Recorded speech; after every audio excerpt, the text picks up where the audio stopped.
Então, vamos lá para mais uma noite de encontro, né? Hoje a gente vai falar um pouco das anemias normocrômicas, tá? Então, nós já falamos das hipocrômicas, nós já falamos das macrocíticas, agora nós vamos falar das normocrômicas, tá?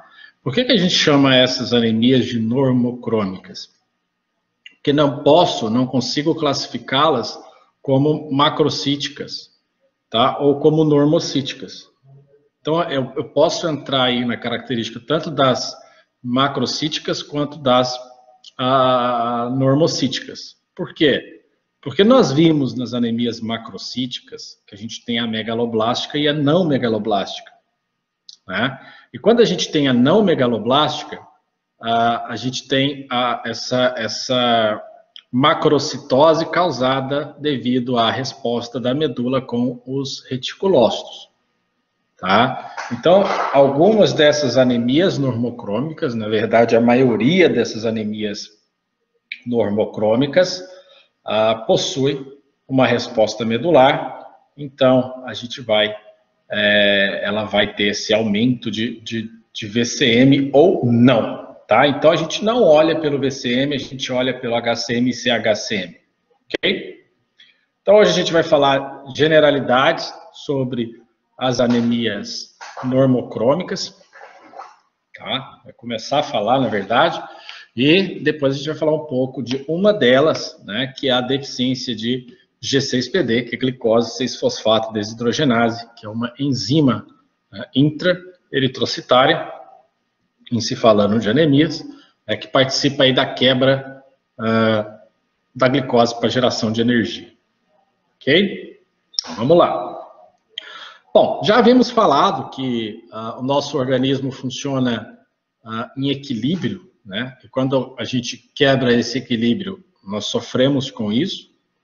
E um desses equilíbrios é o que entra na corrente sanguínea e o que sai da corrente sanguínea.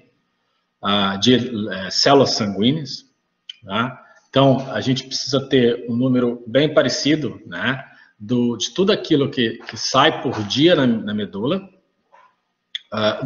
daquilo que o meu organismo retira através do sistema retículo endotelial.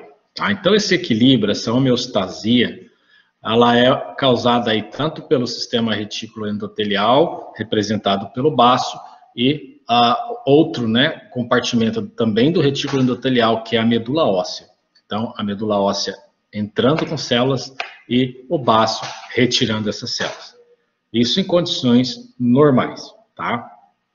E assim nós vivemos aí e efetuamos todo o nosso trabalho do dia a dia, né, pessoas saudáveis. Quando nós temos alguma doença que diminui a sobrevida das hemácias, que duram aí 120 dias, e que nessas doenças elas podem durar um pouco menos que 120 dias, ou até 30, 40 dias apenas, dependendo do grau de anemia, a minha medula, ela vai tentar fazer esse equilíbrio, e claro que não vai conseguir, né? Na maioria das vezes, nessas doenças específicas que nós vamos tratar aqui nessa nossa segunda parte da hematologia, ela está relacionada a um aumento da eritrocinética aí acima de 8 vezes, tá? Causada aí por um grupo de anemias que nós chamamos de anemias hemolíticas, tá? A minha medula, nossa medula, né, consegue responder aí até 8 vezes essa capacidade do organismo, sem causar eritroblastose, né, um excesso de eritroblasto na corrente sanguínea. A partir disso, ela já começa a liberar esses precursores, como os eritroblastos basofílicos, policromatófilos e ortocromatófilos, além dos reticulócitos, que são anucleados, que já estavam mesmo aí, estando dentro das 8 vezes de aumento da eritrocinética. Então, a grande maioria dessas anemias hemolíticas, essas que nós vamos tratar, elas possuem aí uma característica de aumentar a eritrocinética acima dessas 8 vezes. E quando isso acontece, nós precisamos, no laboratório, verificar qual é a etiologia dessa anemia. Quem está causando essa anemia? Esse distúrbio está sendo causado por qual doença? Ok? Então, em condições normais, a gente precisa ter a mesma quantidade de retirada e entrada, porém, em algumas anemias hemolíticas, na maioria delas, a gente tem um aumento da eritrocinética e nós precisamos verificar essa etiologia, que nós vamos estudar hoje, algumas dessas etiologias e quais são os exames laboratoriais que a gente vai fazer no laboratório, que a gente vai realizar no laboratório, interpretar no laboratório, para que esse problema seja resolvido. Tá? Bom, quais são essas anemias normocrômicas? Tá? Aí eu vou separá-las, né? A gente separa, mas ele é um grupo só de anemias, tá? Em alterações genéticas, tá? Em anemias que são hereditárias, passadas aí pelos cromossomos, né? Ou do pai ou da mãe, ou dos dois, que são problemas na membrana do eritrócito, né? Da hemácia, que a gente chama de membranopatias, e as duas principais que a gente tem é a esferocitose hereditária e a eliptocitose hereditária. Eu posso, além das membranopatias, ter hemoglobinopatias, são doenças voltadas para alterações genéticas, né, que podem ser quantitativas ou qualitativas, né, ou seja, eu posso determinar uma falta por quantidade de uma determinada cadeia de hemoglobina, e aí a gente chama isso de alfa e beta talassemia, dependendo de qual é a cadeia que está geneticamente faltando, tá? E eu posso ter que são as síndromes talassêmicas, né, alfa e beta, e eu posso ter as hemoglobinopatias, tá? Que são defeitos da qualidade da hemoglobina e não da quantidade, tá? Então, talassemia, nós temos um problema aí na quantidade, né, no equilíbrio entre alfa e beta, que são as cadeias, né, que perfazem a 98% da hemoglobina que a gente tem no nosso organismo, que é a hemoglobina A1, que são duas cadeias alfas e duas cadeias betas. Tá? Então eu posso ter uma doença, uma deleção genética, né, que vai fazer com que essas hemoglobinas sejam substituídas, a alfa pela beta e a beta pela alfa, dependendo da talassemia. E as hemoglobinopatias que são qualitativas, tá? Ou seja, eu estou alterando não a quantidade, mas a qualidade da hemoglobina. Então eu vou ter uma deficiência, uma mutação genética de ponto, tá? E essa mutação genética vai haver uma troca de aminoácidos que vai mudar a conformação dessa hemoglobina, alterando a qualidade dela e a sua ligação com o oxigênio. A principal que a gente tem é a hemoglobinopatia S, né, que a gente conhece como doença falciforme, quando ela altera um só dos cromossomos, ou anemia falciforme, quando ela altera os dois cromossomos, o que a gente recebe do pai e o que a gente recebe da mãe. Tá? As principais que a gente vai estudar é a S e a C, tá? Que podem estar junto com a A ou podem estar em conjunto SC, que é uma doença um pouco mais grave. E além das membranopatias e das hemoglobinopatias, a gente tem as enzimopatias, que a gente vai falar hoje. Tá? Essas enzimopatias, apatia de doença, né, doença voltada às enzimas, né, essas enzimas intraeritrocitárias, que ficam lá dentro do glóbulo vermelho, que é a glicose 6-fosfato desidrogenase, né, conhecida como G6PD, que é a sua sigla, e a piruvato quinase, que é a PK, tá? E outras que são bem menos frequentes e que a gente nem vai falar delas aqui, porque elas são muito raras. Tá? Então, a maioria dessas enzimas, dessas enzimopatias, são voltadas aí para a deficiência de glicose 6-fosfato desidrogenase. Ok? E essas anemias, que são elas, todas elas, inclusive essas alterações genéticas, elas são determinadas aí pelo aumento da destruição, né? Que é a hemólise, né, que é a quebra da hemácia. E aí nós repetimos esses defeitos intrínsecos, né, eles são divididos em dois tipos, intrínsecos e extrínsecos, ou seja, intrínseco é que está intimamente ligada à hemácia, à hemoglobina. E aí a gente tem os que a gente falou, que são as hemoglobinopatias, as enzimopatias e as membranopatias, tá? Que é por defeitos intrínsecos, e a gente tem aquelas que são adquiridas por alterações extrínsecas, então, ou seja, que não tem ligação direta aí com as minhas hemácias, tá? E dentre elas aí, a gente tem esses exemplos que tá aí para vocês, dessas alterações extrínsecas, né? Que são doenças autoimunes, ou seja, são anticorpos que o nosso organismo produz contra o nosso próprio organismo, e nesse caso são as hemácias, tá? Ou seja, o meu organismo começa a produzir aí anticorpo, tá? Contra as nossas próprias hemácias. Ou pode ser aloimune, né? Que é quando o nosso organismo reage a alguma coisa que vem de fora, né? Qual que é o exemplo aí que eu posso dar para vocês de aloimune? São as transfusões de sangue que são incompatíveis, é um belo exemplo dessas aloimunes. Então, a gente recebe um sangue, uma hemácia que não pertence ao nosso corpo e que está fora daquela combinação de compatibilidade, e aí o nosso organismo vai reconhecer como um agente estranho e vai iniciar a produção de anticorpos contra essas hemácias, tá? Pode ser por mecânica também, né? Que é próteses valvares, que é um exemplo, tá? Que é mecânica por choque mecânico mesmo, tá? Com contato.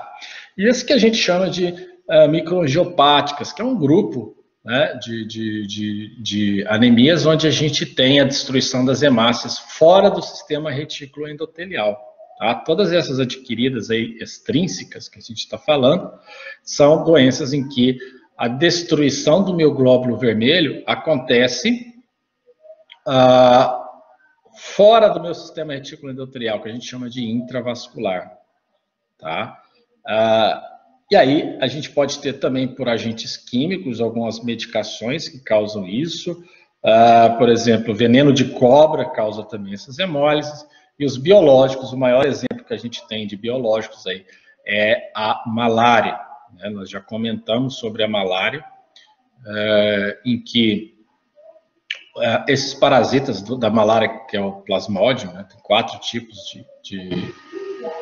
desses plasmódios, e aí esse plasmódio ele se multiplica no interior das nossas células sanguíneas. Então, toda vez que ele termina o teu ciclo de replicação, seja ele após 24, 36 ou 48 horas, dependendo do tipo de parasita que invade as nossas hemácias, a gente vai ter um padrão de hemólise, né, um disparo de hemólise no organismo. Aí que vem, né, febre terçã, febre quartã, que esse parasita sai de dentro da hemácia, cai na corrente sanguínea, né, e aí a gente percebe um ataque do sistema imunológico aumentando a temperatura do nosso organismo. Tá? Então, um grande exemplo desses biológicos, desses exemplos biológicos, seria aí a malária, ok?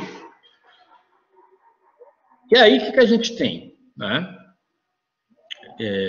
Que a gente divide, né, essas hemólises, né, essa destruição, ela pode acontecer no sistema retículo endotelial, baço, fígado e medula óssea, mas que algumas dessas doenças, elas são pouco reconhecidas, né, pelo fígado. Tá? Por quê?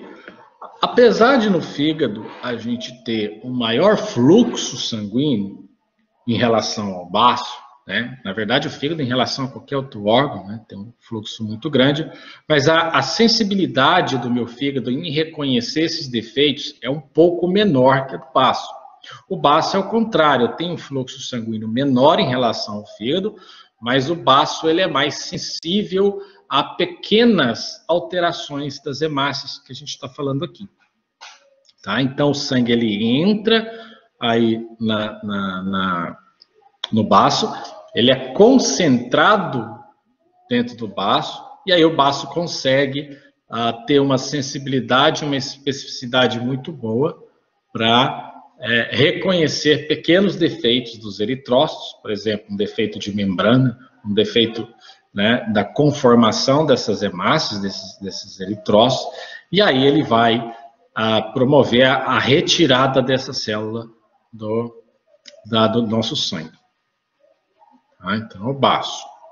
Okay? Pode haver alguma doença autoimune, alguma doença hemolítica, em que o nosso fígado consegue reconhecer, e uma doença que só o baço consegue reconhecer? Sim.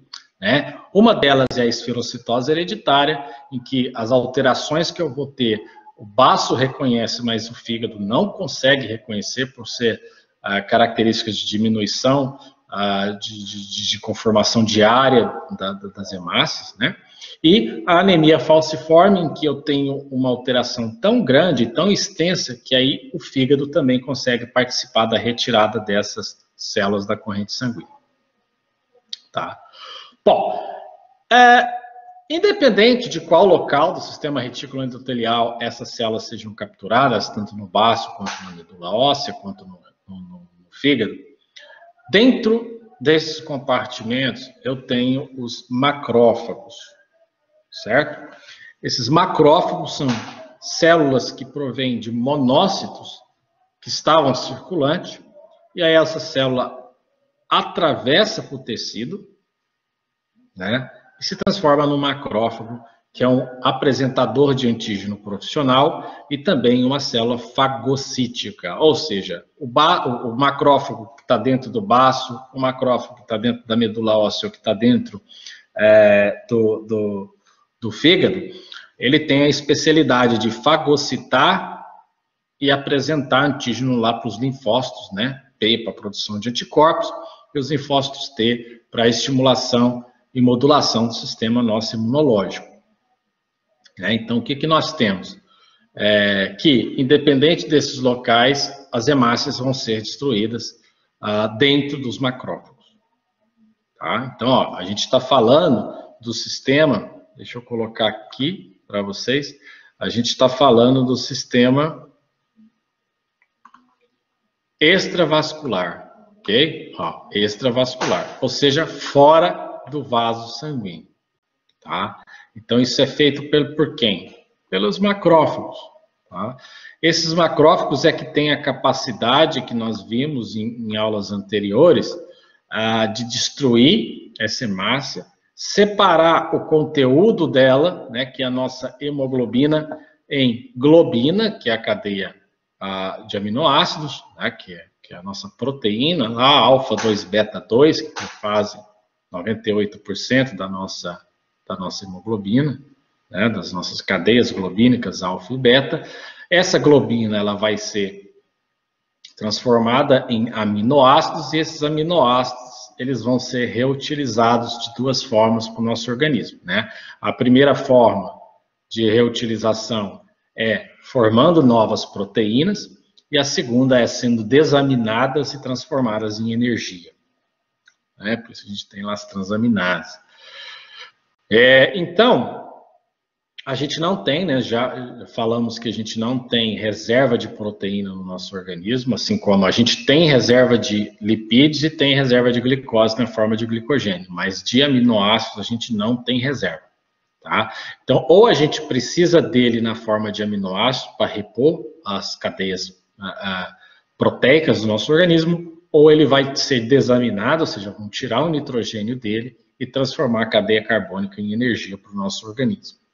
Outra parte da hemácia aí do extravascular, que acontece dentro do sistema extravascular, né, que é o sistema retículo endotelial, e do baço, que faz parte desse sistema retículo endotelial, é o ferro.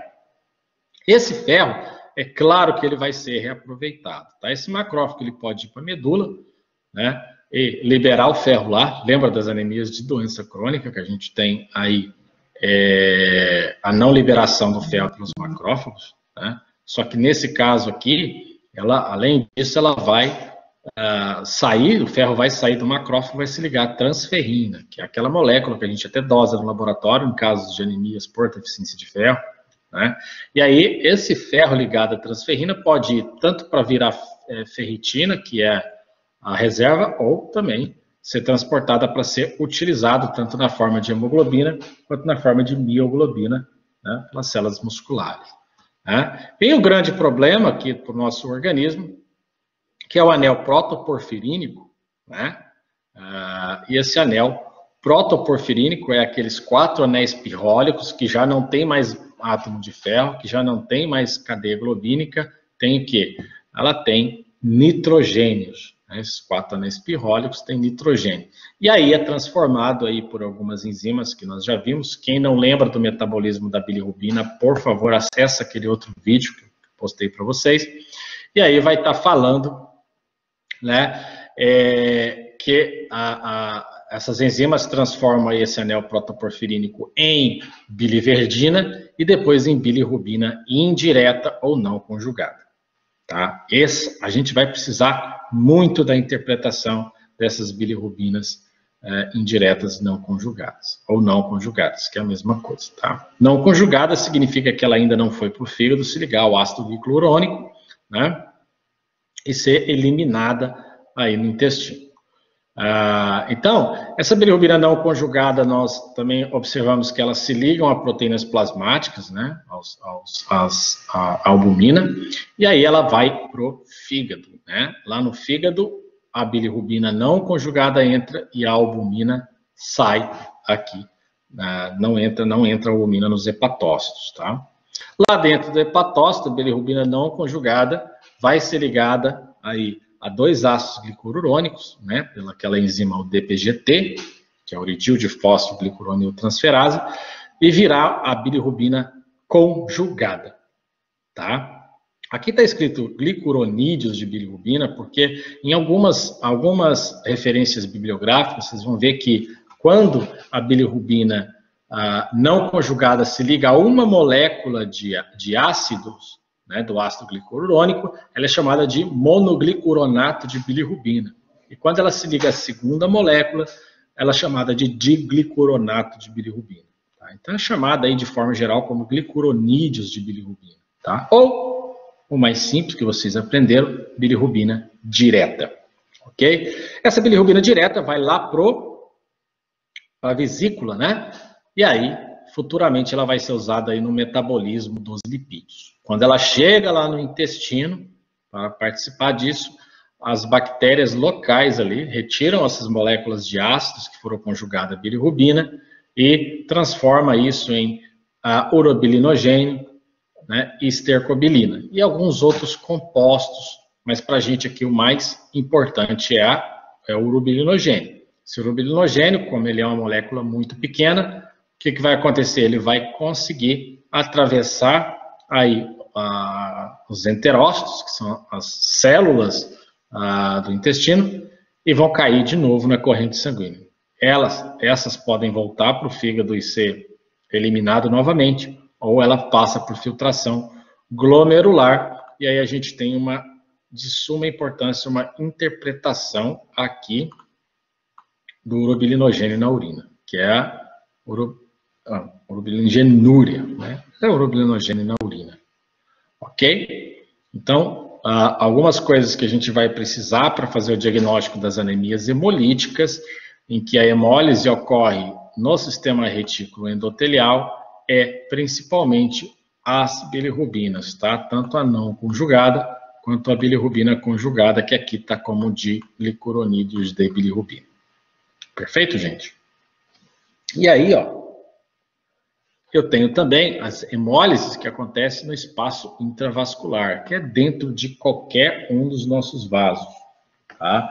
Ou seja, eu tenho um problema de anticorpos, por exemplo, lá na anemia hemolítica autoimune, né, onde o meu organismo vai produzir anticorpos contra as hemácias, e essas hemácias elas vão se ligar vai produzir anticorpos, esses anticorpos vão se ligar às hemácias, e aí vai causar a lise dessas hemácias dentro do vaso sanguíneo, o que é um problemaço para o nosso organismo. Tá? É um problema não muito simples do nosso organismo resolver. Ok? Ok, então vamos lá, vamos bola para frente. O grande problema aqui dessa hemólise intravascular, gente, é isso aqui, ó, a liberação da hemoglobina na corrente sanguínea. Que ela pode ser reduzida a meta-hemoglobina, né, e vai ser reduzida a meta-hemoglobina, e ela vai conseguir passar por filtração glomerular e causar hemoglobinúria. Então, guardem esse nome, hemoglobina na urina, hemoglobinúria. Tudo que termina com úria está na urina, tá? Então, a diferença principal entre a retirada das hemácias da corrente sanguínea pelo sistema tanto extravascular como intravascular é que uma ocorre no sistema retículo endotelial e outra vai acontecer em qualquer lugar do organismo, tá? No intravascular, ok? E aí eu tenho que o extravascular, eu não tenho essa lise que libera hemoglobina no nosso soro. Então, aí já um primeiro raciocínio que a gente tem que fazer é que nas anemias intravasculares eu vou achar hemoglobina na urina e hemoglobina no plasma. Certo? Até agora, tudo bem, gente?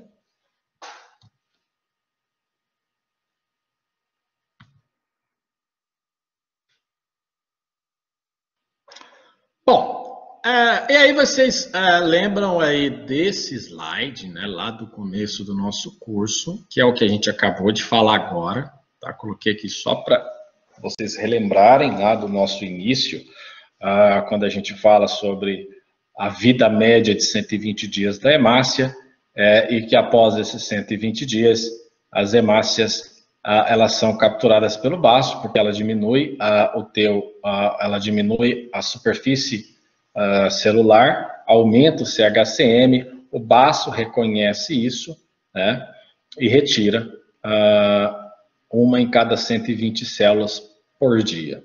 Né? Então, você imagina isso com bilhões de células. Né? Então, são muitas células que são retiradas e repostas.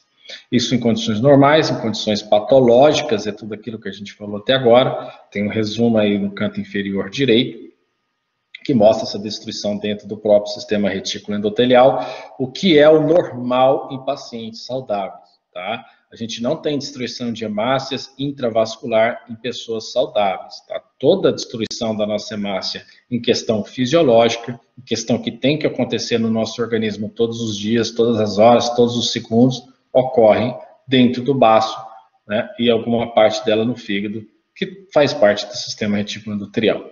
Tá? Então depois abra o vídeo lá para vocês observar que o grupo M, que ele vira, que o ferro vira e que a globina se transforma dentro do nosso organismo. Okay? E aí eu tenho dois exemplos para vocês, que eu vou tratar eles antes da gente ver as características laboratoriais das anemias hemolíticas de forma geral.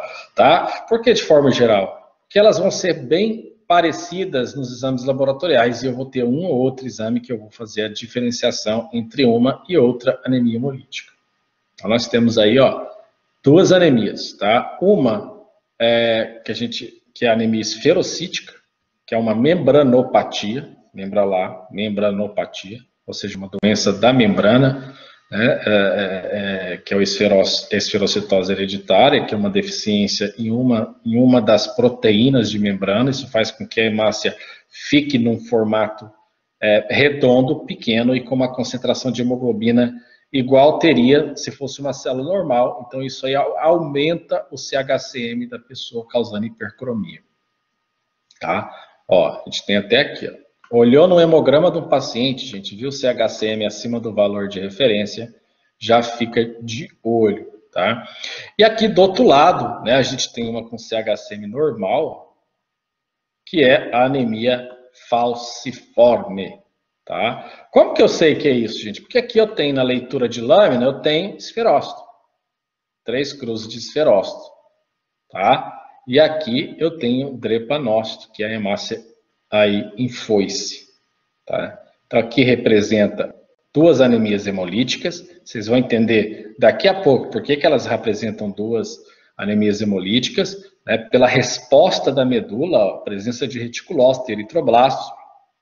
Nas duas anemias eu tenho presença de reticulócito, como a anemia esferocítica, né, que contém os esferócitos, a hereditária, ela é um pouco sei se a gente pode falar menos grave em relação se a palavra certa é menos grave em relação à anemia falciforme, mas a resposta medular dela é um pouco menor. Na verdade, é normal para essa anemia. Mas quando a gente compara essa anemia esferocítica, os reticulócitos da anemia esferocítica, né, ou esferocitose hereditária, como queiram, né, da anemia falciforme, a gente vê que a anemia falciforme eu vou ter aí uma presença de eritroblastos que não foram encontradas aí na esferocitose desse paciente, tá, gente?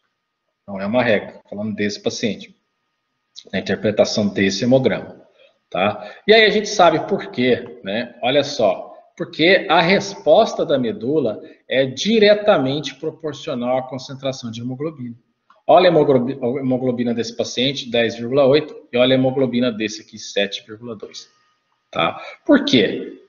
Eu falei para vocês lá atrás, e a gente vai falar várias outras vezes, que o sistema endotelial que capta essas células é principalmente o baço e o fígado. Então, a anemia esferocítica, como eu tenho, umas alterações mais leves, o fígado acaba não reconhecendo e não retira essas células. Na anemia hemolítica, causada pelo drepanocitose, né, pela anemia falciforme, aí o baço e o fígado tiram essas células, causando uma anemia um pouquinho mais grave, né, com a presença aí de eritroblastos. O que eu quero que vocês observem com atenção aqui no apontador de laser é que as duas têm resposta medular. Ó, reticulócitos 14%, reticulócitos 7,5%. Tá? Então, o que a gente crê? Que essa é uma anemia responsiva. Ou seja, é uma anemia em que a minha medula está respondendo. Se a minha medula está respondendo, eu já observo logo que não é um problema de fatores. Não é problema de ferro, não é problema de B12, não é problema de folato, não é problema de eritropoetina. A medula respondeu, não é esses problemas. E não é problema medular. Tá? Lá no problema medular, a gente vai ver que a medula não responde, tem que fazer o mielograma, e aí a gente tem aquelas 4, que a gente vai ver um slide daqui a pouco, daquelas 4 características que pode ter, né, quando a medula não responde, a gente faz o mielograma. Porém, a nossa, né, nós já falamos muito de carências, né, de anemias carenciais, tanto B12 folato e ferro. Então, nosso foco agora são as anemias que respondem, são as anemias em que nós vamos encontrar eritroblastos, reticulócitos. Esses eritroblastos podem ser ortocromatófilo, policromatófilo, basofílico, tá? Pode estar a linhagem inteira. Então, o que vai depender disso é de quantas vezes a minha medula está respondendo a esse tipo de anemia. Certo? Então, esses são 2 exemplos. Né? Lá no final a gente volta neles, né? Porque aí vocês já vão estar, já tem conhecido o tema, né?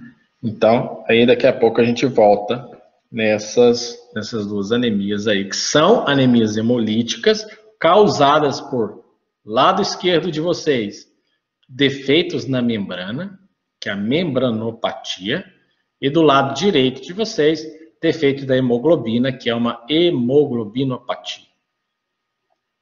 Tá? Como que a gente sabe disso? Leitura da lâmina ali. As duas são anemias hemolíticas, porque estão respondendo. Uma tem esferocitose, e aí a outra tem drepanocitose. E aí, o que a gente enxerga na lâmina de um paciente? A gente vai rodar várias lâminas aqui, né? Fotos, pelo menos, hoje, né? O que a gente acha na lâmina de pacientes com anemia hemolítica? Bom, então, vamos analisar. A gente já sabe que o problema é na medula. A gente já sabe que o problema não é por deficiência de fatores. Já que não é por deficiência de fatores, então eu vou achar a policromasia. Né? A gente sabe que a policromasia, vou colocar aqui, Vamos ver se ele vai dar para riscar. A gente sabe que a policromasia, né, é uma hemácia jovem, tá?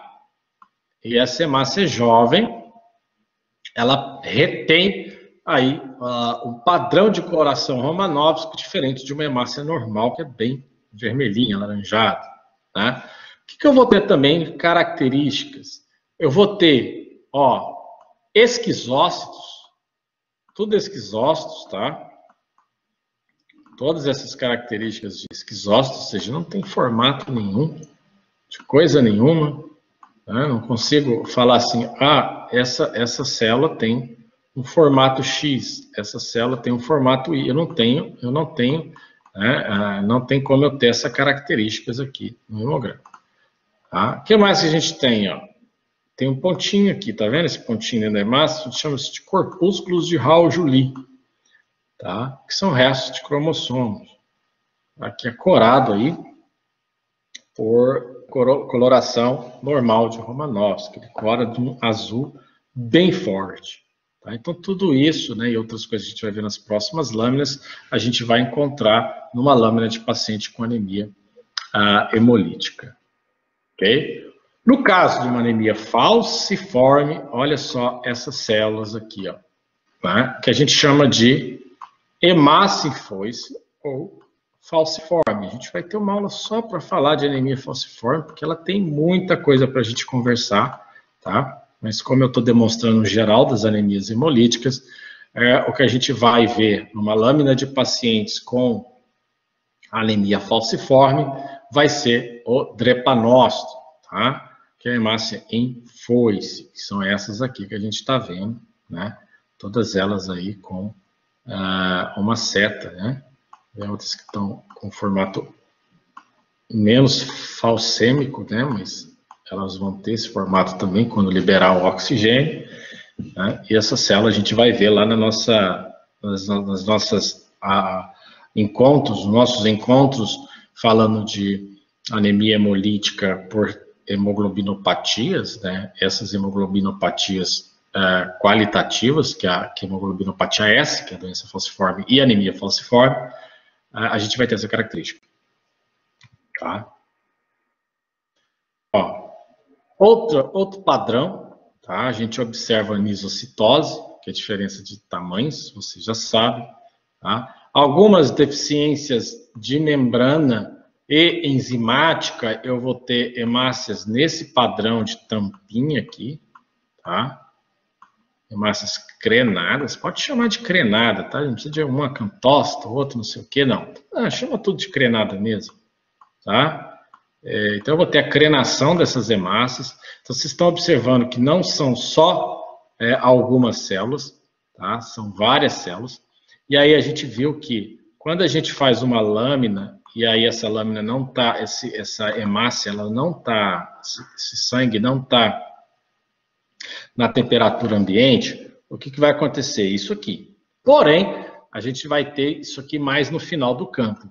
Nos pacientes que têm, por exemplo, deficiência de G6PD ou deficiência de PK, né, pruvato quinase, a gente vai ter isso aí em 25, 30, 40, 50% das células.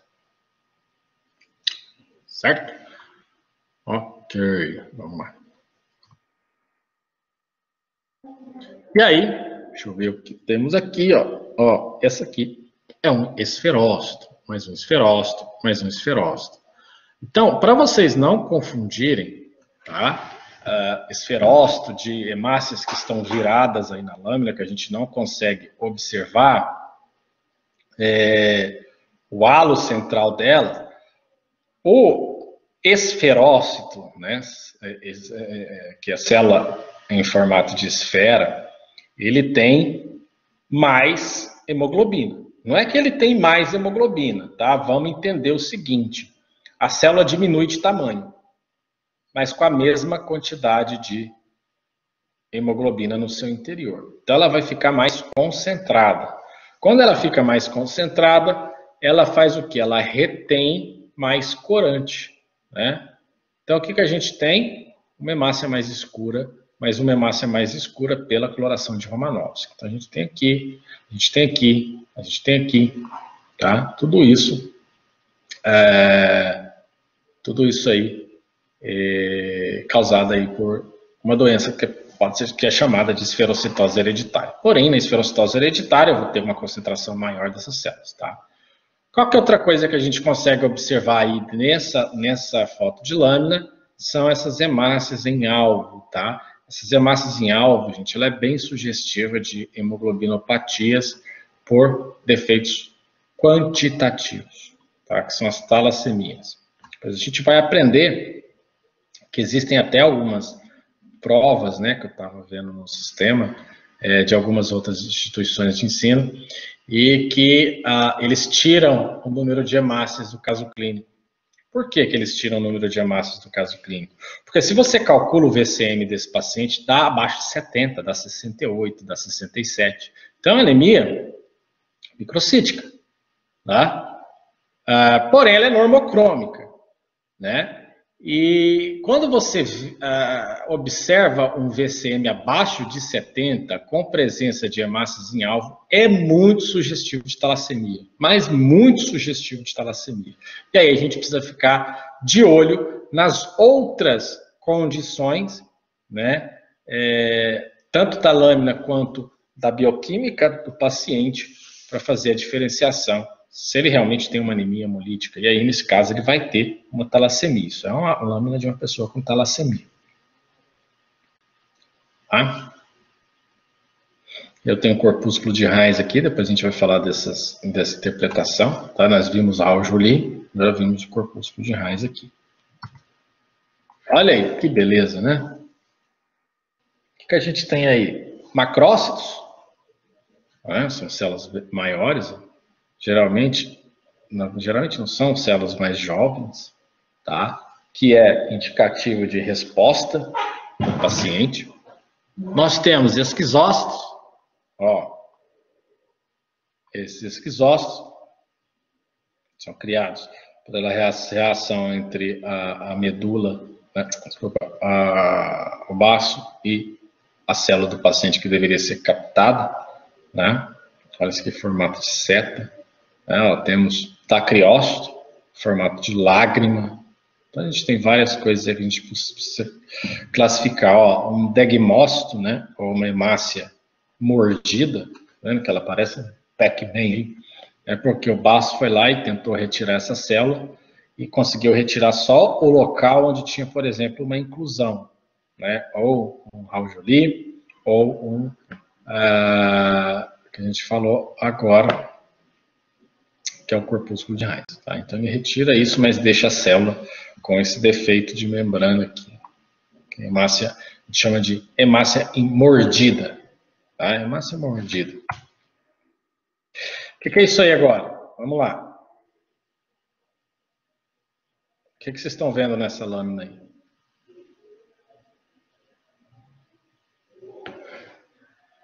Deixa eu colocar aqui uma caneta. Aqui. O que a gente está vendo? Ó, eu vou colocar aqui ó, o que a gente está observando. Primeiro, a gente está observando isso aqui. Depois, a gente vai observar isso aqui, ó, em conjunto. Essas três células em conjunto. E aí a gente vai observar também essa aqui. Você sabe enumerar o que é isso na lâmina?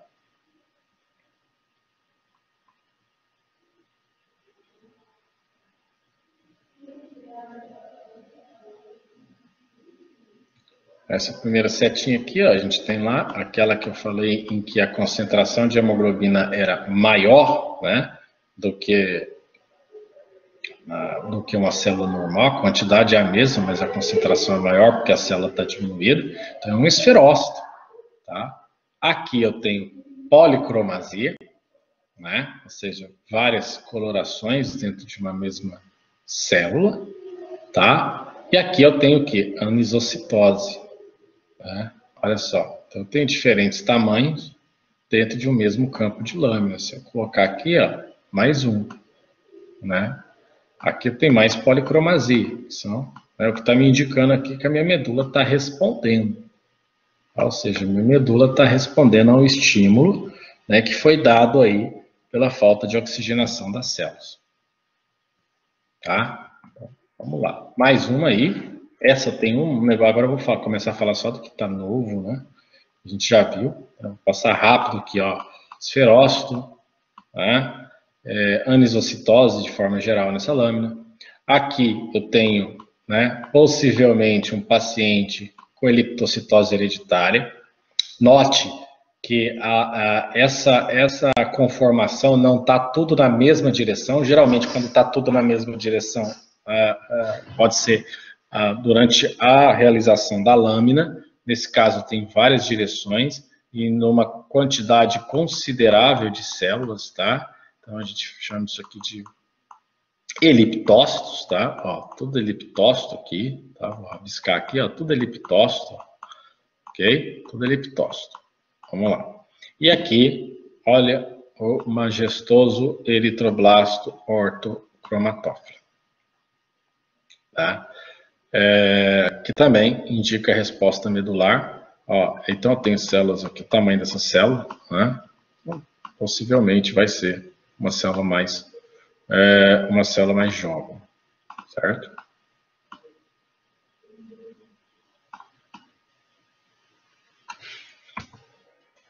Olha que maravilha de lâmina.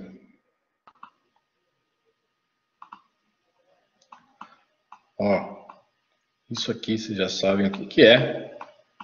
Tudo igual, né? Ó, isso aqui vocês já sabem o que é. Ó, isso aqui também. E essas duas células aqui também. Do outro lado, a mesma coisa, tá? São dois exemplos, só que um campo eu tenho um pouco mais de eritroblastos, né? Então, essas células aqui são hemácias nucleadas, então são eritroblastos, tá? Então, são eritroblastos, se eu pudesse classificar, eu diria que seriam ortocromatófilos, tá? E aqui, ó, são os ortocromatófilos que perderam o núcleo, então eles não chamam mais de eritroblasto ortocromatófilo, vou chamar de quê? Reticulócito. Tá? Mas a coloração é normal, não é azul de crescil brilhante, então eu vou falar que é policromasia. Que aí, gente, isso aqui é um indício que a minha medula está respondendo ao estímulo. Porque eu tenho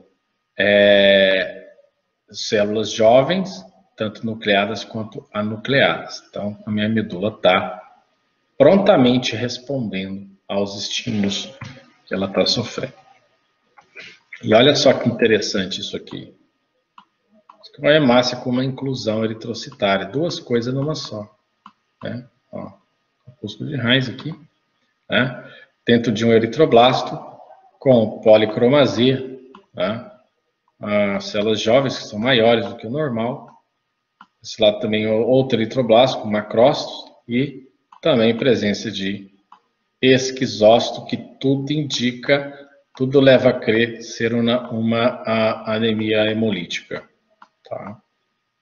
Então, ó, presença de eritroblasto, presença que a gente já viu até agora, eritroblasto, presença de inclusões eritrocitárias, né, que são corpúsculo de Heinz, pontilhado basofílico, corpúsculo de Raul-Joly, presença de eritroblastos, né, que são hemácias nucleadas, esquizócitos, macrócitos, policromasia, é indício de anemia hemolítica.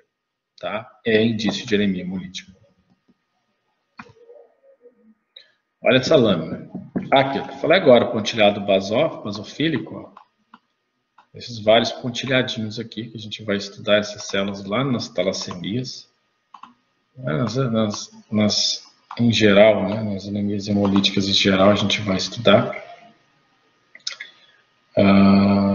Cadê o contador? Está aqui. Né? Então, a gente tem a policromasia, a gente tem o pontilhado basofílico, a gente tem os eritroblastos, né, vários eritroblastos de várias linhagens, né, o basofílico, o eritroblasto orto e policromatofílico. Aqui no policromatofílico eu tenho, né, depois eu preciso observar isso aqui, né, para ver a diferença para ver se isso aqui é a Heinz ou a corpúsculo de Papaimer, tá? Mas aqui a gente tem um Raul-Joly, tá? Mas aqui vai ser corpúsculo de Heinz também, tá? Mas eu vou observar. Papaimer é ferro, né?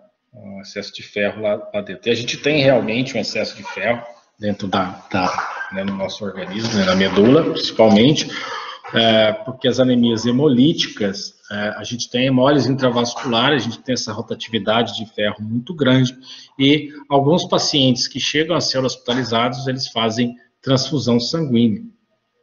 E essa transfusão sanguínea é mais concentração de ferro no paciente. Então, a gente viu que o ferro tem poucas oportunidades de sair do organismo, mas muitas oportunidades de entrar no organismo, tá? Principalmente por transfusão sanguínea, ok? Nesse tipo de paciente, tá? Ó, a gente já viu essas aí, crenadas, né? Tem um linfócito aí no meio do campo também, que vocês já cansaram de ver linfócito, né? Vários esquizócitos. Tudo isso aí, gente, que a gente está mostrando, é indício de anemia hemolítica, tá? Com envolvimento do baço, presença de esquizócitos aí, ó. Mais uma vez, ó, policromasia, tá? Nós já vimos esquizócitos com policromasia aí, tá? Algumas esquizócitos, algumas hemácias crenadas aqui, tá? Que também é indício aí de dessas células. Aqui nós temos os reticulócitos, tá? Ó, tudo isso que vocês estão vendo no interior dessas células. Não trocou a imagem para vocês. Tudo que vocês observam aqui, tá? Aí trocou. Tudo que vocês observam aqui, ó, é RNA. Ou seja, a hemácia tinha um núcleo, né? Esse núcleo saiu da hemácia, né? Ela se transformou num reticulócito, deixou de ser um eritroblasto ortocromatófilo, mas ela deixou aí uma expressão genética muito grande, ou seja, muito RNA que ainda tem que se transformar em proteínas, em enzimas que são também proteínas. E aí isso pode ser corado por um corante de azul supravital, tá? Que é o azul de crescil brilhante, o azul de metileno, assim por diante. Então, tudo isso aí que vocês estão vendo são reticulócitos. E aqui a gente tem, ó, uma hemácia mordida, degmócito, tá? Uns esquizócitos aqui também, ó, ok? Células mais... um CHCM mais elevado aqui. Corpúsculo de Heinz, já vimos, presentes aí, principalmente nas hemoglobinopatias. E aí um aparato geral dessas células para vocês, né, de várias qualidades diferentes. Algumas dessas a gente já tem impresso aqui no laboratório para vocês observarem. Então são 9 células aí, tá? Depois tem uma questão que eu vou passar para vocês que tem, para vocês classificarem essas células. Então a gente tem vários tipos, tem de tudo aí, tem de aglutinação, hemácia em alvo, hemácia em foice, esferócito, crenada, eliptócito, né? Tem de tudo aí nessas lâminas. Pois bem, vamos dar, agora que vocês já conhecem, né, uma lâmina, quando vocês forem visualizar no laboratório, uma lâmina com essas características, isso vai levar a crer que esse paciente, né, pode ter uma anemia hemolítica, tá? E aí existem algumas características, tá, dessas anemias que todas são classificadas como normocrômicas, mas elas podem ser macrocíticas ou não, tá? Lembra das macrocíticas não megaloblásticas, que não tem relação nenhuma com B12 e ácido fólico, a macrocitose e o aumento de VCM, que pode chegar ali até 110, está relacionado com a resposta da medula, que vai gerar, né, algumas células maiores do que o normal, tá? E nesse caso desse paciente aqui, com normocromia, a gente vai observar ali o VCM, a gente nem olha, tá? Nem olha assim para fazer essa classificação. No hemograma tem que olhar tudo.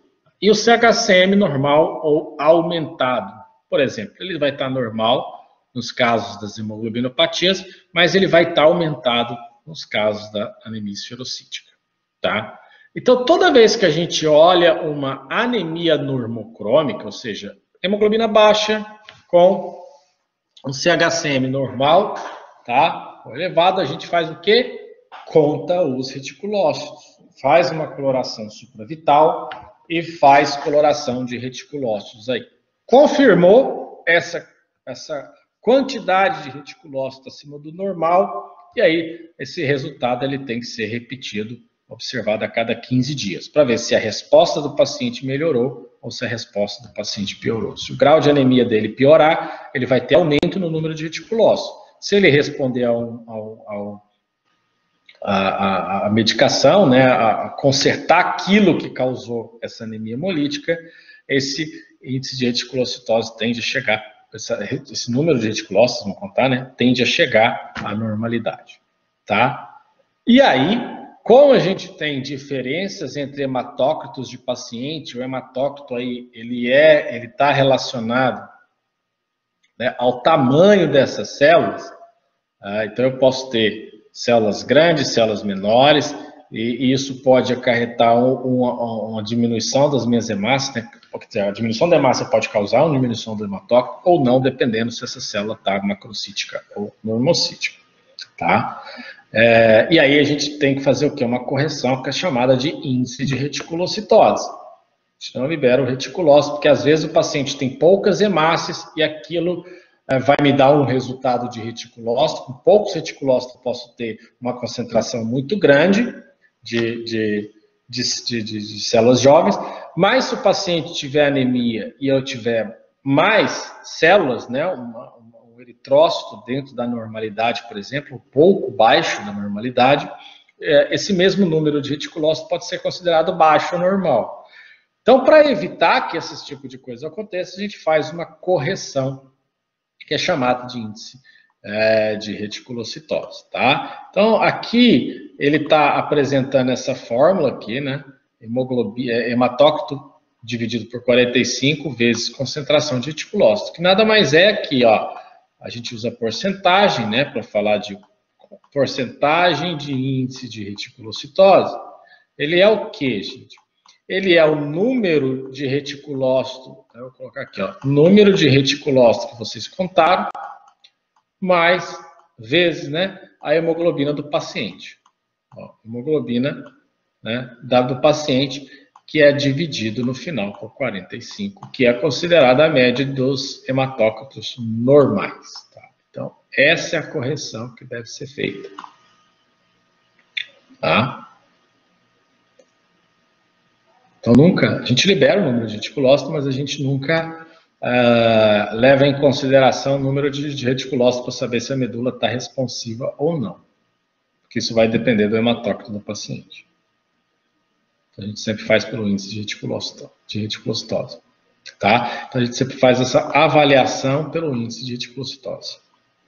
E aí eu posso ter dois resultados. Acima de 2,5 e abaixo de 2,5. Então, de 2,5 para cima, eu considero, né, de índice de reticulocitose, tá, pessoal? Não de porcentagem de reticulócito. Depois que já fez um índice de reticulocitose, quando o paciente der acima de 2,5, né, a partir de 2,5 para cima, eu chamo ela de regenerativa. Ou seja, a medula está regenerando, está respondendo e está liberando essas células para a corrente sanguínea. Tá? Por exemplo, reticulócitos, por exemplo, eritroblastos. Né? Abaixo de 2,5 é hiporregenerativa e quando eu tenho isso muito perto de meio ali, arregenerativa. A gente já falou dessas aqui. Tá? Um exemplo de anemia hiporregenerativa é a deficiência de ferro. Ou seja, a minha medula, por ter uma deficiência de ferro e não ter como repor hemoglobina, ela vai produzir pouco, ela vai ter uma resposta baixa. A anemia perniciosa, que é uma anemia macrocítica megaloblástica, né, por deficiência de vitamina B12, também vou ter uma hiporregenerativa. De baixa resposta da medula por falta de vitamina B12 e ácido fólico. Tá? Nas anemias arregenerativas, eu tenho quase nada de resposta medular. Um exemplo é a anemia aplásica ou aplástica. Tá? Nós temos aqui fotos, né, que a gente vai utilizar amanhã na nossa prática, que demonstram uma medula que não está produzindo quase nada, né? A lâmina não tem quase nada de medula. Então, gente, toda vez que eu tiver uma anemia, né, que eu já fiz todas aquelas observações na lâmina que nós fizemos, que está acima de 2,5, ela está regenerando, e aí o problema não é na medula. Não se faz aí o mielograma, tá? Não é um problema medular. Agora, se estiver abaixo de 2,5, já é outra história. Ah, mas essa coleta de medula não é com a gente, tá? A gente faz até o exame da medula, mas a coleta não. Bom, e aí a gente tem os tipos, né, que a gente já falou. A megaloblástica, não, né, a megaloblástica, a perniciosa, a plásica são hiporregenerativas, tá? E as demais, a esferocitose, eliptocitose, estomatocitose, talassemia, hemoglobinopatia, deficiência de CISPD, deficiência de PK, imunológica, droga mecânica infecciosa, são regenerativas. Ou seja, tem resposta da medula. Porque o meu problema não é dos fatores, ferro, B12, folato, tá? Eritropoetina, não tem esses problemas. Então a minha medula vai regenerar. Tá? E também não tem outros problemas que são intramedulares, né? Ok? Então, só para lembrar para vocês que a gente está aqui para ver essas aqui, tá? Ó, essas aqui que a gente já está falando e algumas poucas dessas aqui que acontecem, né? Aqui a gente tem, né, uma hemólise uma hemólise extravascular e aqui eu tenho uma hemólise intravascular, ou seja, uma dentro do vaso e uma fora do vaso. Ok? Tudo bem até agora?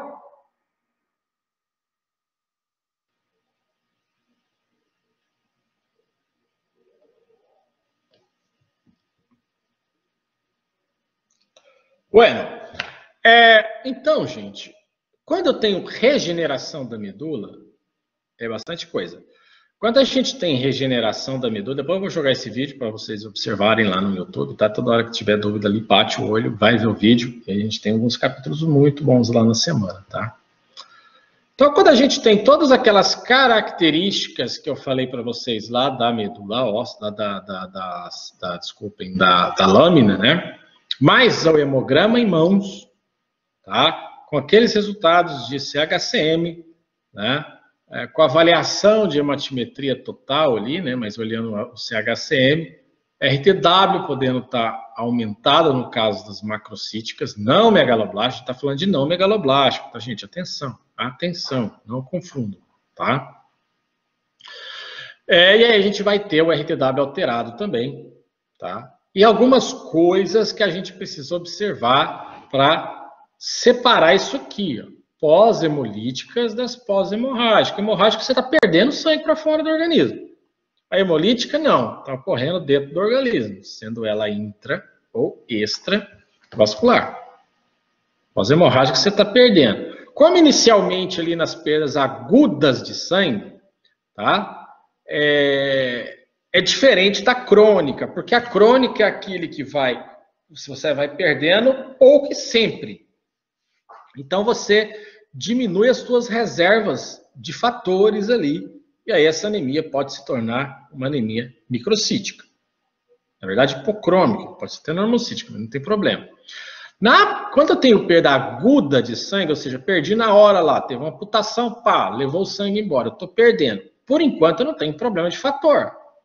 E isso vai me causar uma resposta medular. Vai ser uma anemia no entendimento ali na hora, vai ser uma anemia regenerativa pós-hemorrágica. Perdeu sangue agudamente, que o problema foi resolvido quando chegou lá no hospital, fez transfusão, blá, blá, blá, blá, e resolveu o problema.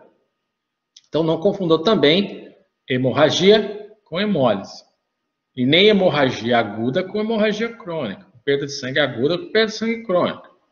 Tá? Então quando eu falar nessa pós-hemorrágica, Esquece lá atrás que a gente viu as anemias hipocrômicas por perda crônica de sangue, tá? Por sangramento crônico, tá? Então, gente, nesses casos, olha o que a gente precisa saber aí, tá? Quando a hemólise é intravascular, ou seja, dentro do vaso, e nós vimos lá naqueles slides, né, que a gente viu assim, o extravascular e o intravascular, onde a hemácia, ela é lisada no interior dos vasos, né? Quando ela é lisada no interior dos vasos, a gente tem a liberação de hemoglobina. Com essa liberação de hemoglobina, eu vou ter a hemoglobina no plasma desse paciente. Quando eu coletar o sangue desse paciente, eu vou visualizar ali 1 grau de hemoglobina. Né? 1 grau de... O plasma dele vai estar mais avermelhado. E aí, quando eu tenho essa liberação de hemoglobina na corrente sanguínea, a gente vai ter que essa hemoglobina ela vai se ligar a uma proteína, que a gente chama de aptoglobina, porque ela não pode ficar livre. Porém, a concentração de aptoglobina, ela é finita, ela não vai durar para o resto da vida do cara ali na hora que ele tiver hemólise.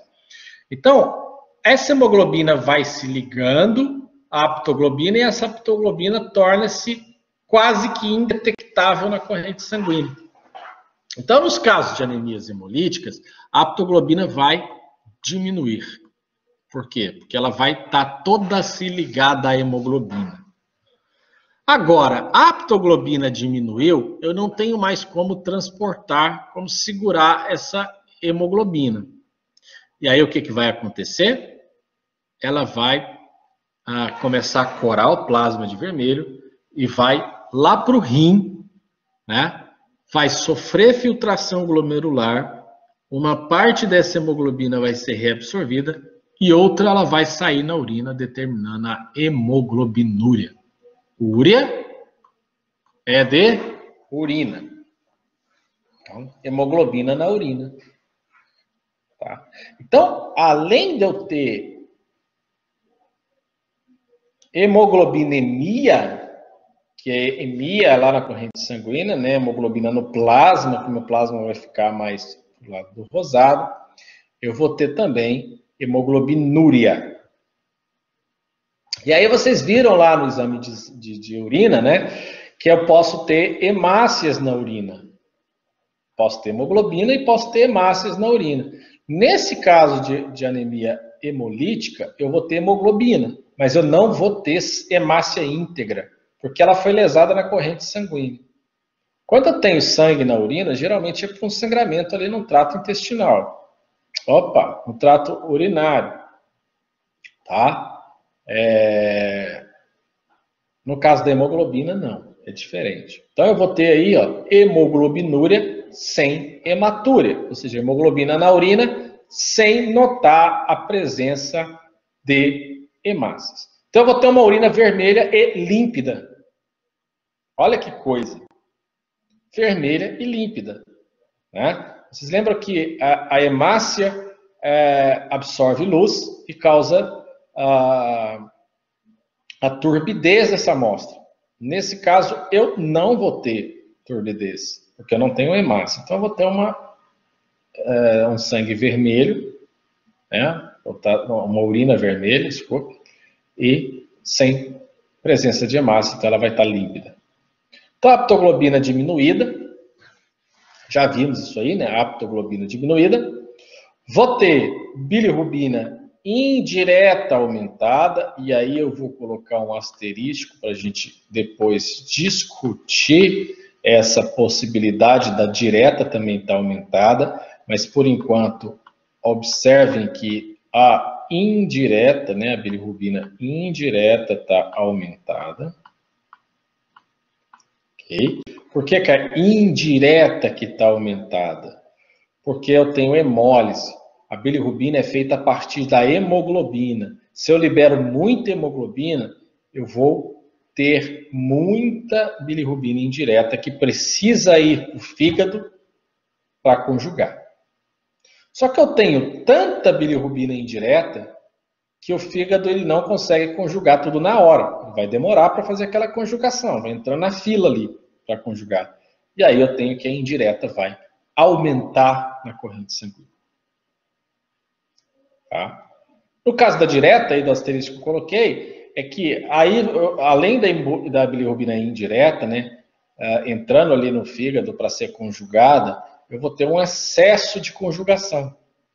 Se eu tenho um excesso de conjugação, um aumento na conjugação, eu vou ter muita bilirrubina direta para liberar. Tá? Para liberar lá para os canalículos hepáticos, vocês lembram disso? Para ser eliminada lá na vesícula biliar. Acontece que quando eu excedo essa capacidade de eliminação, grossamente falando, o fígado regurgita essa bilirrubina direta para a corrente sanguínea. E aí eu vou ter um aumento também da bilirrubina direta. Porém, a indireta sempre vai estar maior.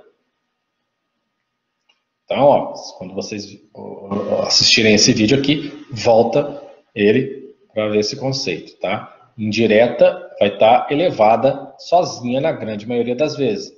Quando esse processo de hemólise começa a ficar mais longo e mais grave, eu vou ter muita bilirrubina indireta, eu vou ter muita conjugação também dessa bilirrubina indireta, e aí eu vou ter a incapacidade do fígado em eliminar prontamente toda essa concentração de bilirrubina que está sendo conjugada. E aí a gente vai ter o quê? Um aumento também da bilirrubina direta, porque ela vai ser devolvida para a corrente sanguínea. Regurgitada. E aí ela vai parar lá na urina, né? Vocês lembram disso, que a bilirrubina direta está presente na urina.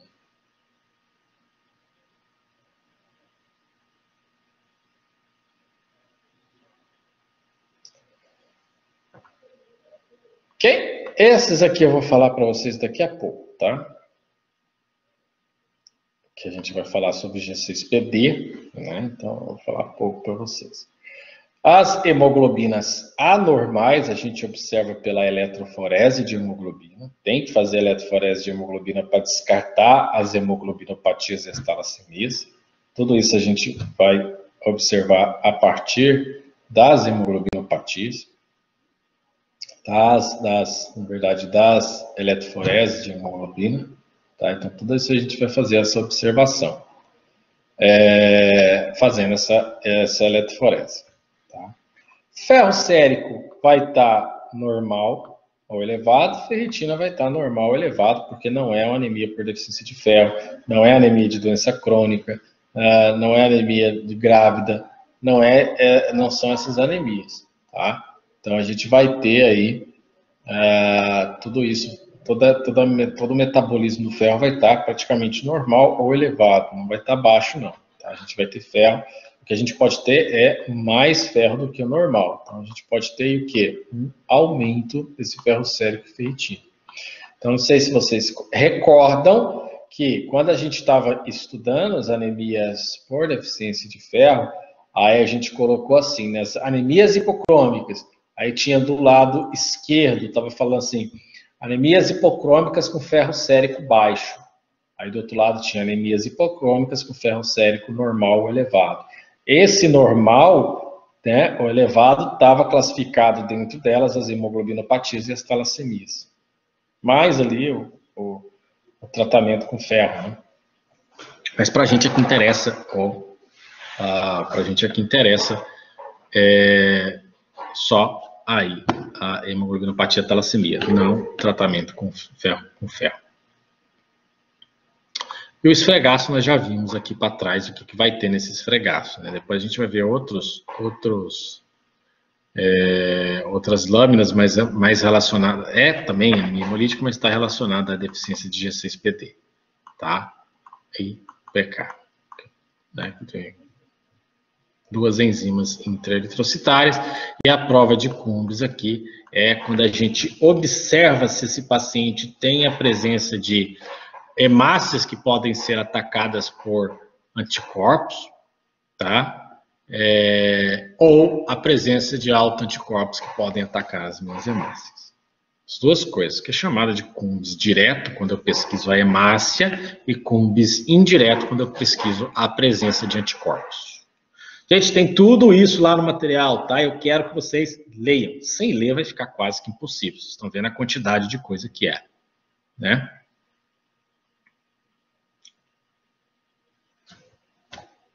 Vamos lá. Ó. Olha só essa figura aí. Dessa figura, eu quero que vocês guardem isso aqui, ó. Aqui está a enzima G6PD, tá? E aqui está a passagem de NADP para NADPH. Qual que é a diferença? Um hidrogênio. Isso provém do que, gente? Da passagem de glicose 6-fosfato para glicose fosfoglicerato. O que está acontecendo aí? Qual que é o problema da deficiência de glicose 6-fosfato desidrogenase? Que é essa enzima aqui, ó. Essa aqui, tá? Ó. Acontece que a G6PD é a enzima que catalisa a formação desse NADPH. O que eu tenho a ver com isso, professor? Esse NADPH, gente, a concentração de NADPH, esse NADPH aí, que vai aumentar uma substância nas hemácias chamada de glutadiona reduzida. Isso protege a célula. Né? Isso protege a célula. De quê? De processos oxidativos, de estresse oxidativo. Se você diminui o estresse oxidativo da hemácia, com essa concentração, aqui, ó, oxidação, não vai escrever muito bem, porque eu estou com o mouse e tal, hoje eu não estou com o meu armamento aqui não. Se você diminui a oxidação, a tua hemácia continua em formato normal, o baço não vai captar e ela vai durar 120 dias. Tá? Agora, quando eu tenho a diminuição da concentração ou da ação dessa G6PD, glicose 6-fosfato desidrogenase, eu vou diminuir a concentração também de NADPH. Se eu vou diminuir a concentração de NADPH, o que vai acontecer? Eu vou aumentar a oxidação da célula. Eu vou desproteger a célula contra a oxidação, então eu vou ter oxidação na célula. Quando essa célula sofre com agentes oxidativos, ela vai mudar a conformação de membrana dela. Então ela era para ser assim, redondinha, bonita, né? E ela passa a ser toda dismórfica. Quando ela pega isso aqui, quando ela se torna isso aqui, quando ela passar lá no baço, o que vai acontecer? O baço vai eliminar essa célula. Então, resumindo, a deficiência de G6PD, glicose 6-fosfato desidrogenase, ela vai diminuir a concentração de NADPH, tá? Essa diminuição de concentração de NADPH, ela vai desproteger a célula contra efeitos da oxidação. Se eu não tenho esse G6PD, se eu oxido mais a célula, essa célula vai perder essa conformação perfeita que a hemácia tem, né? Aí na formação da glutadiona, e aí eu vou ter hemólise. Só isso, gente. Só esse quadro aqui, e isso que eu falei, anemia por deficiência de G6PD. Não tem segredo nenhum na deficiência de G6PD. A deficiência é essa, tá? Qual que é o problema dessa deficiência de G6PD? Porque o indivíduo pode viver com ela para o resto da vida, sem notar. Tá? Então você tem lá 4 classificações diferentes de G6PD que vai determinar, que vai ser de acordo com o que esse paciente tem de G6PD ou não, porque ele é mais frequente em homens, porque ele está ligado ao cromossomo X, né? Como o homem só tem um cromossomo X, se ele vir atrapalhado, o outro é o Y, eu não tenho como repor essa G6PD. A mulher tem 2 cromossomos X, tá? A não ser que ela pegue um X do pai danificado e um X da mãe danificado, ela vai ter o mesmo problema que o homem. Mas na maioria das vezes, a mulher ela tem um X que está danificado aí no gene do cromossomo X, na deficiência de G6PD, mas o outro cromossomo X que ela tem, porque a mulher é XX, vai compensar essa G6PD. Então ela ainda vai ter atividade da G6PD. Porém, algumas condições fazem com que essa deficiência fique mais aparente. Por exemplo, comer feijão de fava, tomar medicamentos antimalária, tomar antibióticos, que é as sulfonaminas e as sulfonas, tomar o clorafenicol, coisa que todo mundo já tomou, tomar paracetamol, ácido acetil salicílico, que são fármacos e alguns alimentos que aumentam o estresse oxidativo das células. Então eu vou somar o estresse oxidativo que a célula já tem por deficiência de G6PD, mas você que tem não está sentindo ainda, Porque você tem outro cromossomo lá que está falando por você, que está funcionando, para esse que não está funcionando, tá? E aí ele vai, o que diz a literatura, ativar essa deficiência, mas na verdade ele vai exacerbar, aumentar a oxidação celular, aumentando o número de células que não tem conformação igual a uma célula normal, aumentando a captação pelo baço, causando anemia hemolítica. Só isso. Nada. E para que serve o G6PD, gente? Quebrar a glicose. Fazer energia através da glicose. A nossa célula, ela é totalmente dependente de glicose. Eu só tenho 2 substâncias que as minhas hemácias conseguem quebrar para fazer energia, que é a glicose e o lactato. Tá? E aí, com esse nome lactato aqui, eu quero que vocês também olhem o nome que a gente vai falar dele daqui a pouco, que nós já falamos dele. LDH, lactato desidrogenase ou desidrogenase lática, tá? Nós já falamos desse exame aqui em algum caso que vocês viram, LDH. Ou seja, aqui, glicose 6-fosfato desidrogenase. Aqui nós temos lactato desidrogenase. Então, uma funciona no lactato e a outra funciona na glicose. Para que ela serve? Formar energia para a sua hemácia durar 120 dias. Se elas estão falhadas, a minha hemácia não vai durar 120 dias, vai durar menos. Quando ela passar pelo baço, o baço vai falar oi e tchau e vai levar ela embora. Tá? Então, essas anemias por deficiência de 6PD, gente, elas são engatilhadas por, principalmente, antibióticos e remédios para malária e alguns alimentos. Por isso que essa anemia, há trocentos anos atrás, era conhecida como favismo. Favismo, que é consumo de fava. Que ninguém, claro, na época não estudava esse tanto de coisa que tem, essas figuraiadas, esse tanto de exame. E aí observava-se que as pessoas que comiam esse tipo de alimento começavam a sofrer esses males da doença, E aí ela foi começar a chamar de favismo, depois que foram entender que era uma deficiência enzimática. Como que ela está distribuída no mundo aí, Olha o Brasil. A gente tem incríveis 6,9, uma média aí, por cento da população que tem essa doença. Vamos colocar uma média de 5%.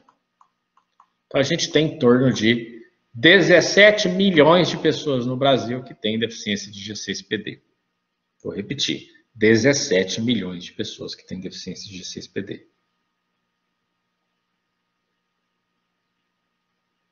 Ok? Deixa eu ver isso aqui. Esse aqui é os tipos de deficiência de G6PD, tá? Esse aqui está lá no material. Tá? Aqui, vai aumentando a classe aí, e aí atividades de G6PD, tá? Que a gente observa lá no laboratório, as variantes que a gente observa. Tanto no eritrócito quanto nos leucócitos. Tipo 1, tipo 2, tipo 3, tipo 4, tipo 5.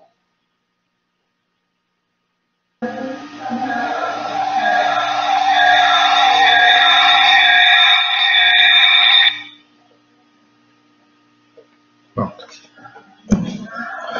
Bom, aí nós temos características, tá, da que a gente já comentou, que também vão ser encontradas na G6PD, tá? Que é a primeira característica ali, a gente observa a cor normal da urina, que é amarela, e aí a gente vai ter uma urina vermelha, por presença de hemoglobina, porém, uma urina vermelha que a gente consegue, né, vocês estão observando na foto, que a gente consegue observar a parte de trás, ou seja, uma urina vermelha mais límpida, porque eu tenho hemoglobina, mas eu não tenho hemácias, tá? Não tenho celularidade nessa amostra. No plasma do paciente, né, aí tem o grau de hemólise e o paciente sem hemólise, então eu posso ter um grau de hemólise aí 1, tá? Nesses pacientes que estão sofrendo um grau hemolítico e que a aptoglobina já foi utilizada, tá? Então a aptoglobina falta, e aí a hemoglobina não tem onde se ligar, e aí ela começa a circular e sofrer ali a passagem pelos rins, tá? Então a gente vai ter ali no plasma da pessoa um acúmulo de hemoglobina. E icterícia, ó, olho e pele amarelada, porque esses pacientes acumulam a bilirrubina indireta, tá? Em alguns casos pode ter direta e indireta, mas esses pacientes, eles acumulam a bilirrubina indireta, tá? Um fato interessante também, na urina desse paciente, gente, vai ter muito urobilinogênio, tá? Porque se eu estou formando muita bilirrubina direta, né, ou seja, eu tenho um aumento de hemoglobina. A hemoglobina é usada para fazer bilirrubina. Então, eu vou ter a formação de muita bilirrubina, eu vou ter a conjugação de muita bilirrubina. E aí eu vou ter a passagem dessa bilirrubina para o intestino e a degradação dela por bactérias lá da flora normal. Então, se eu tenho muita bilirrubina, eu também vou ter a formação de muito urobilinogênio, que vai passar uma parte deles ali para a corrente sanguínea e cair da filtração glomerular. Então, o meu urobilinogênio, em casos de anemias hemolíticas, eles vão estar acima do valor de referência na urina. Tá? Então, acima do valor de referência na urina. Ok? E aí, só para reforçar com vocês algumas lâminas que nós já vimos, né? Ó, presença de policromasia, ó. Então, são células jovens aqui, que tiveram um padrão de coloração diferente. Anisocitose aqui, tá? Então tem um grau de anisocitose aqui nas hemácias, tá? Devido à resposta da medula, então a gente tem a liberação de células um pouco maiores que a normal, com VCM um pouco acima do que a normal, porque são reticulócitos, tá? E aí essa célula vai, em contrapartida do tamanho de uma célula normal, vai causar aí anisocitose. Então aqui eu tenho policromasia com um certo grau de anisocitose. Presença de reticulócitos, então quanto mais grave for a anemia hemolítica, né, se falando de G6PD, maior vai ser a concentração de reticulócitos. De reticulócitos, sim, mas de eritroblasto também. Então, eu vou ter, claro, que mais reticulócito do que eritroblasto. Nesse caso aqui, eu tenho 2 ortocromatófilos, né? E vários aqui, ó, onde está apontando o laser, vários aqui, hemácias jovens coradas por Romanovs, que dando aí a policromasia, tá? Ou policromatofilia. Ok? Então, não esqueçam disso, tá, gente? Ó, anisocitose, tá?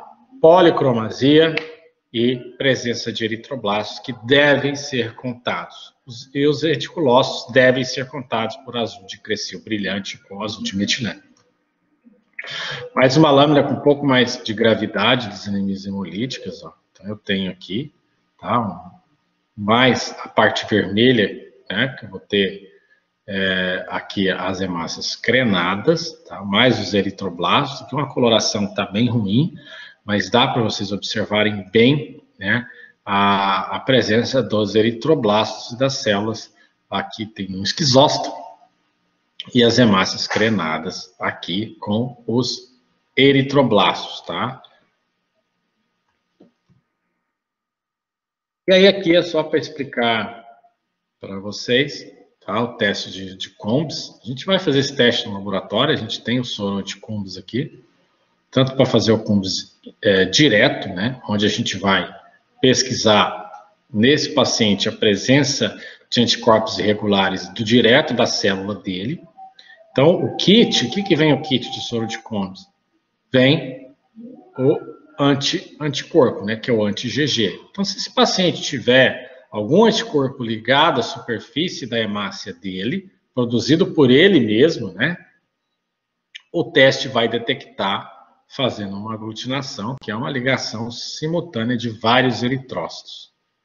Tá? Então, esse é o Combs, que é direto, porque eu estou detectando direto aqui do eritrócito, né? E aí eu posso também observar pacientes que têm formação de sistema complemento, que é um sistema de defesa do nosso organismo, tá? A gente usa anticorpo mais sistema complemento. E aí eu vou usar também o mesmo soro de Combs aqui, que é um anticorpo, só que anti-C3b, que é uma das moléculas do complemento. Tá? Isso aqui é só para vocês terem conhecimento mesmo, a gente precisa só interpretar o resultado. Toda vez que eu falar para vocês que eu tenho um exame direto, eu estou falando que eu estou pesquisando diretamente, tá? Esse nome não esqueça, diretamente aqui nas hemácias, diretamente nas hemácias do paciente. Agora, se eu falo de indireto, que é aqui embaixo, né, Combs indireto, eu vou pesquisar se esse paciente tem anticorpos, tá? Então, aqui em cima, o direto, eu vou pesquisar se ele tem alguma coisa, algum antígeno, anticorpo preso aqui na membrana da hemácia dele, e no indireto eu vou pesquisar se ele tem anticorpos na corrente sanguínea. Tá? O normal é que nós não tenhamos nada ligado às nossas hemácias que seja de estranho. Tá? Vai ter que dar negativo e vai estar negativo. Esse exame é feito, né, no teste de incompatibilidade fetal, né, quando a criança nasce com anticorpos anti-eritrocitários, né? Ou seja, você tem a mãe e o pai de fatores RH diferentes, né? E aí a mãe é RH negativo e a criança nasce RH positivo, né? RH é o fator Rhesus, né? Que é um antígeno preso aqui à parede da hemácia. Né? Então essa criança vai ter uma coisa que a mãe vai considerar estranha e aí vai começar a liberar anticorpos contra as hemácias desse ferro. Ok? A presença aí de reticulócitos, né? Que está aqui. Tá bem ruim essa lâmina também. Acho que a gente tem ela impressa aqui no laboratório, tá? Depois vocês dão uma olhada. Mas nós já vimos lâminas melhores lá atrás. Depois eu vou até retirar essa aqui. A gente tem reticulócitos, tá? Aqui corada por azul de crescil brilhante. Ó, mais de perto, né? Ó. Você vê esses traços aqui, ó, na verdade, são restos de RNA. Ok? Então, a gente tem esses restos de RNA aí nas células. E aí eu tenho para vocês uma atividade. Certo? E aí eu quero que vocês façam o quê? Né? Tirem fotos aí, tá? Que eu vou tirar esse PPT. Eu quero que vocês me expliquem o seguinte. Isso aqui é possível de ser uma anemia hemolítica? Por que que pode ser possível de ser uma anemia hemolítica? Tá? Claro, explicando o caso dos exames, tá, gente? Ninguém aqui vai formar para falar sim ou não só. Vocês vão formar e serem contratados para explicar os exames. Por que que esses exames podem ser considerados, essa paciente de 20 anos pode ser considerada que ela tenha uma anemia hemolítica? E quais são os exames que vocês fariam aqui para confirmar essa anemia hemolítica? Ok?